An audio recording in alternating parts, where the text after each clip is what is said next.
Ahmedabad riverfront હવે ખાસ event માટે તૈયાર થઈ રહ્યું છે. ફ્લાવર શો 2026 આ ઇવેન્ટ જાન્યુઆરી 2026માં યોજાવાનો છે, જેમાં વિવિધ પ્રકારના ફ્લાવર્સ, ગાર્ડન ડિઝાઇન અને નેચરથી જોડાયેલી અનેક ડિઝાઇન્સ જોવા મળશે. આ માટે સાબરમતી રિવરફ્રન્ટ ડેવલપમેન્ટ દ્વારા વિવિધ સ્ટોલ માટે ટેન્ડર જાહેર કરવામાં આવ્યું છે, જેમાં કુલ 3 કેટેગરીમાં સ્ટોલ્સ રેન્ટ પર આપવામાં આવશે અને હરાજીની બેઝિક પ્રાઇસ 2 લાખથી 20 લાખ વચ્ચેની છે, જેમાં કોર્નર ફૂડ સ્ટોલના 20 લાખ, ફૂડ સ્ટોલ નોન કોર્નરના 7.5 લાખ, નર્સરી સ્ટોલના 5 લાખ અને અન્ય સ્ટોલના 2 લાખની બેઝિક પ્રાઇસ નક્કી કરવામાં આવી છે. દરેક સ્ટોલ માટે અલગ અલગ ફોર્મ્સ ભરવાના રહેશે અને સ્ટોલ્સ પેટે મિનિમમ ભાડાની રકમનો ડીડી અને પે ઓર્ડર હરાજી સમયે ફરજિયાત લાવવાનો રહેશે.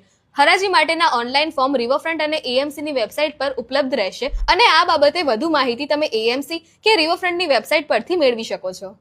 અમદાવાદ રિવરફ્રન્ટ હવે ખાસ ઇવેન્ટ માટે તૈયાર થઈ રહ્યું છે. ફ્લાવર શો 2026 આ ઇવેન્ટ જાન્યુઆરી 2026માં યોજાવાનો છે, જેમાં વિવિધ પ્રકારના ફ્લાવર્સ, ગાર્ડન ડિઝાઇન અને નેચરથી જોડાયેલી અનેક ડિઝાઇન્સ જોવા મળશે. આ માટે સાબરમતી રિવરફ્રન્ટ ડેવલપમેન્ટ દ્વારા વિવિધ સ્ટોલ માટે ટેન્ડર જાહેર કરવામાં આવ્યું છે, જેમાં કુલ 3 કેટેગરીમાં સ્ટોલ્સ રેન્ટ પર આપવામાં આવશે અને હરાજીની બેઝિક પ્રાઇસ 2 લાખથી 20 લાખ વચ્ચેની છે, જેમાં કોર્નર ફૂડ સ્ટોલના 20 લાખ, ફૂડ સ્ટોલ નોન કોર્નરના 7.5 લાખ, નર્સરી સ્ટોલના 5 લાખ અને અન્ય સ્ટોલના 2 લાખની બેઝિક પ્રાઇસ નક્કી કરવામાં આવી છે.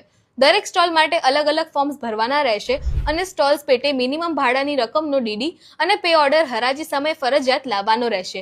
હરાજી માટેના ઓનલાઈન ફોર્મ રિવરફ્રન્ટ અને એએમસીની વેબસાઇટ પર ઉપલબ્ધ રહેશે અને આ બાબતે વધુ માહિતી તમે એએમસી કે રિવરફ્રન્ટની વેબસાઇટ પરથી મેળવી શકો છો.